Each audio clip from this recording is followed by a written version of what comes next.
Vamos agora para o próximo conteúdo, que é a força de atrito. O que é a força de atrito? A força de atrito é uma força que vai existir quando dois corpos se interagem, que vai ser contrária ao movimento desses corpos. Ela vai ser uma força que resiste a esse movimento, tá? É uma força que vai dissipar a energia cinética desses corpos. Como assim? Pense comigo. Imagine esse mouse, ok? Esse mouse vai estar interagindo com esta mesa, ok? Então, assim como a gente viu na segunda lei de Newton, se eu aplicar uma força aqui para esse mouse na frente, vai gerar uma aceleração, esse mouse vai ser acelerado. Mas veja que se eu jogar esse mouse para frente, eu não preciso nem me preocupar nele cair ali. Por quê? Porque ele vai parar no meio do caminho. Agora, o que será que aconteceu? Porque metade do processo a gente sabe o que aconteceu, né? Metade do processo o mouse é acelerado. Por que ele é acelerado? Porque eu apliquei uma força nele que gerou uma aceleração. Mas depois que ele foi acelerado, ele desacelerou. Agora, por que isso aconteceu? Por que ele foi desacelerado se eu nem mexi nele? Isso aconteceu porque tem uma força entre o mouse e a superfície que ele está, que vai dissipar essa energia cinética que ele tem, que ele recebeu depois que eu apliquei essa aceleração nele, certo? Então, eu aplico uma aceleração nele, aplico uma força que gera uma aceleração, e essa aceleração essa energia cinética vai ser dissipada depois por uma força que a gente chama de força de atrito, tá? Que é contrária a esse movimento que o corpo faz, ok? Repare aqui no desenho, o objeto que eu desenhei, que está sobre uma superfície, quando a gente aplica uma força F nele, que vai gerar um movimento, a nossa força de atrito vai ser contrária a esse movimento, contrária a essa força F e sempre perpendicular à superfície em que o objeto está, certo? Então, é isso que a força de atrito faz, ela vai dissipar esse movimento, vai ser contrária a esse movimento. Agora, nós vamos ter duas etapas desse processo de entender a força de atrito. Um deles a gente chama de atrito estático, a outra a gente chama de atrito cinético. Qual a diferença dos dois? Vou explicar. Imagine que você tem um caixote pesado no chão da sua casa e você queira mover ele de um canto para outro, certo? Quero mover o meu caixote daqui para cá. Imagine que ele é muito pesado, então você sabe por vivência que quando você tenta empurrar alguma coisa pesada, geralmente que está no chão, geralmente isso demanda muita força, certo?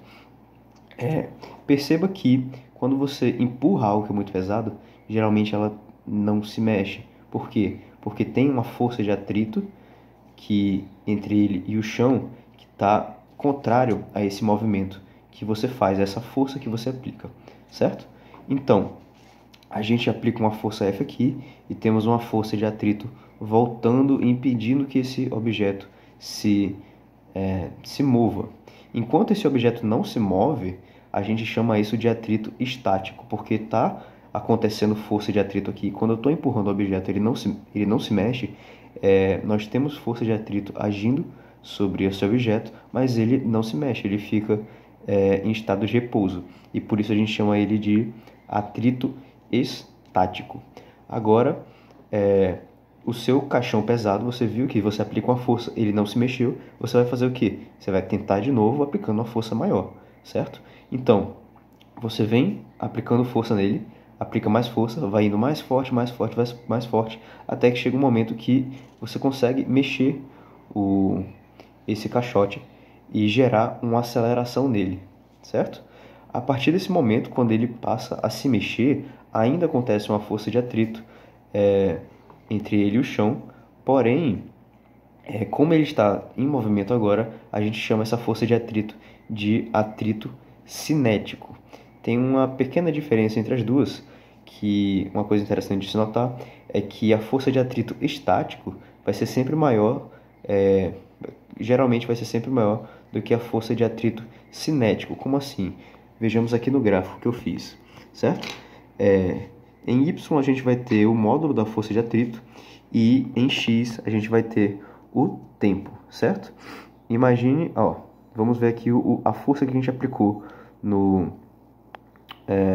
a força de atrito vai ser proporcional à força que a gente aplicou no objeto, certo? Então, quanto mais a gente vai empurrando o objeto sem que ele se mexa, mais a nossa força de atrito vai aumentar. Porque a gente está empurrando mais para cá e a força de atrito está empurrando mais para cá. Para que o objeto se mantenha inerte, se a gente bota mais força para cá, a força de atrito vai ter que ser maior. Então a força de atrito vai crescendo à medida que a gente vai botando força nesse objeto, certo? Então, repare que a gente foi aplicando uma força nesse objeto de forma que o módulo da força de atrito foi aumentando. E repare que ele chega num pico. Essa força de atrito a força de atrito cinético vai ter um limite, que vai ser o que vai separar a força de atrito a força de atrito estático vai ter um limite, de forma que esse limite vai separar o que a gente chama de força de atrito estático do cinético. Por quê? Lembre que quando você aplicou a força, você foi aplicando mais força até que teve um momento que o objeto se moveu, certo?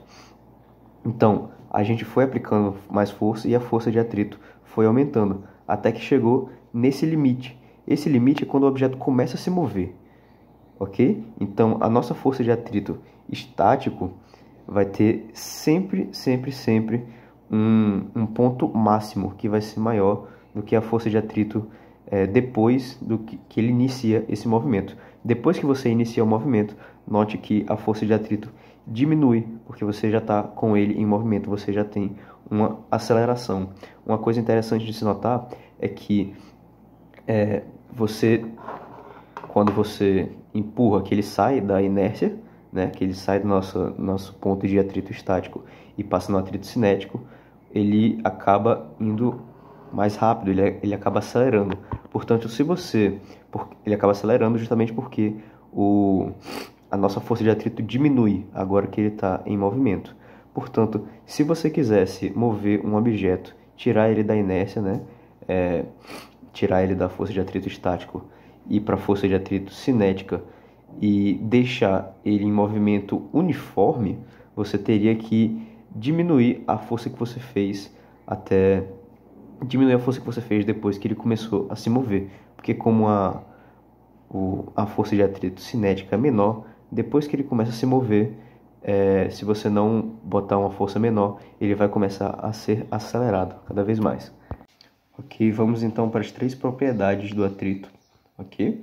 A primeira propriedade vai falar para a gente que se o corpo não se move, então estamos falando de atrito estático, certo? Imagine aqui que esse corpo, por exemplo, não se move. Se esse corpo não se move, a força que a gente vai imprimir sobre ele, o módulo dessa força, vai ser igual à força de atrito que esse corpo está sofrendo também, certo? Então, imagine que esse aqui é o caixote pesado que está na sua casa. Se a força que você faz nele não faz ele se mover, essa força está sendo igual à força de atrito que está sendo impressa de volta, ok? Por isso que ele não se move, porque essas duas forças vão se anular, porque as duas são uma contrária à outra, ok? A segunda propriedade vai falar pra gente, ainda a gente falando sobre atrito estático, tá? Voltando aqui ao gráfico que eu fiz, lembre que o atrito estático ele tem um ponto máximo, né?